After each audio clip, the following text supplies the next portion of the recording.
संघर्ष करने का मत। शिवराज सिंह चौहान एक ऐसा जननेता जो सियासत में संघर्ष करने का मादा रखता है। बचपन के दिनों में वो शर्त लगाकर नदी पार कर जाते थे। उनके लिए ये अंदाज सियासी जमीन पर भी नहीं बदला। आज भी वो विरोधियों को इसी तरह इसी स्टाइल में पटखनी दे देते हैं। शिवराज सिंह चौहान, जिन्हें मध्य प्रदेश की राजनीति में बीजेपी के लिए आधार माना जाता है। शिवराज सिंह चौहान मध्य प्रदेश के जनता के लिए दिलों पर एक छत्र राज करने वाले नेताओं में से एक है। परिवार का कोई भी सदस्य राजनीति में नहीं था, लेकिन छोटे से गांव से शुरू हुई शिवराज की कहानी रोमांचक दौर से गुजरती हुई सीएम की कुर्सी तक पहुंची। शिवराज सिंह का जन्म साल 1959 के मार्च महीने की 5 तारीख को हुआ। नर्मदा किनारे बसे सीहोर जिले के जैत गांव में पूरा परिवार खेती किसान इसी को अंतिम सत्य मानकर रोजी रोटी कमाता था। लेकिन शिवराज को एक अलग गहरी और बड़ी लकीर खींचनी थी, जिसकी बुनियाद बचपन के दिनों में ही पड़ने लगी थी। मजदूरों के साथ होने वाले अत्याचार के खिलाफ शिवराज ने काफी छोटी उम्र में आंदोलन छेड़ दिया था। आजादी के एक दशक बाद भी शिवराज के गांव में कोई खास सुविधा नहीं थी। मैदान से लेकर स्कूल तक और कॉलेज से लेकर लाइब्रेरी तक बच्चों के लिए खेल ही एक जरिया था।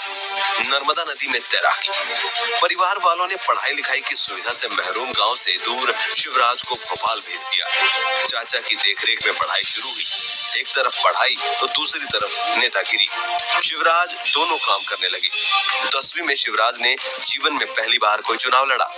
सांस्कृतिक सचिव के चुनाव में पहली बार हार मिली, लेकिन इस हार को शिवराज ने हिम्मत में बदल लिया। साल भर बाद 11वीं में अध्यक्ष का चुनाव लड़ा। परिणाम आया तो इतिहास के पन्नों में लिखा गया।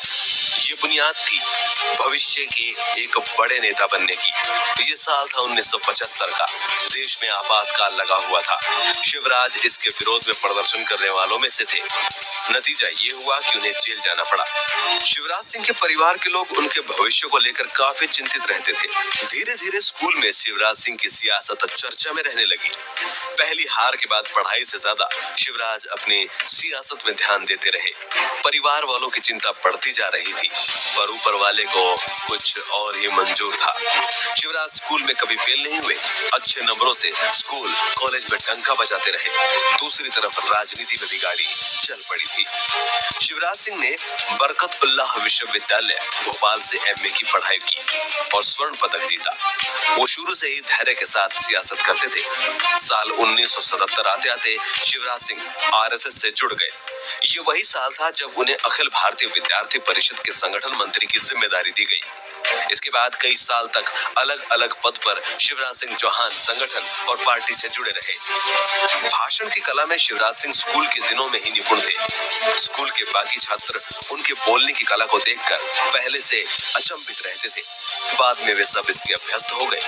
अपने इलाके में कम पैसे पर काम करने वाले मजदूरों के पक्ष में बोलते बोलते वो अघोषित मजदूर नेता बन गए थे। यही सब बातों ने एक दिन शिवराज को शिवराज सिंह चौहान बना दिया। उन्हें करीब से जानने वाले बताते हैं कि स्कूल और गांव ही शिवराज के लिए नेतागिरी की पहली पाठशाला थी। शिवराज सिंह राजनीति के मुख्य धारा से 90 के दशक में जुड़े। जब 1990 और 91 में पहली बार बुधनी सीट के विधानसभा चुनाव में उन्हें जीत मिली, लेकिन साल भर बाद वो संसद भवन पहुंचे। शिवराज सिंह की पहचान अब देश भर में होने लगी। इधर शिवराज के परिवार वालों की ओर से शादी के लिए दबाव पड़ने लगा। पहले तो वो काफी विरोध करते रहे, लेकिन 33 साल की उम्र में साल 1992 में शादी करनी पड़ी।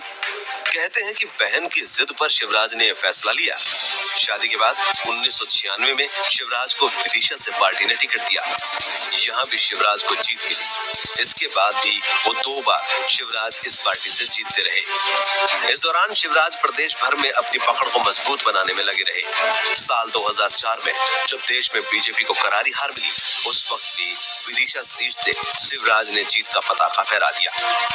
दिल्ली तक शिवराज की जीत का चर्चा हुआ।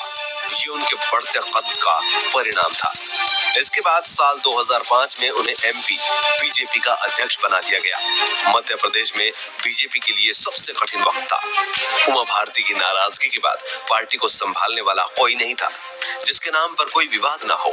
शिवराज के नाम पर पार्टी से लेकर आम जनता तक सहमति थी। इसीलिए जिम्मेदारी शिवराज के कंधों पर आ गई। इसी साल प्रदेश में चुनाव हुआ, बीजेपी को जीत मिली। संगठन में मजबूत कद रखने वाले शिवराज सिंह को मुख्यमंत्री बनाया गया।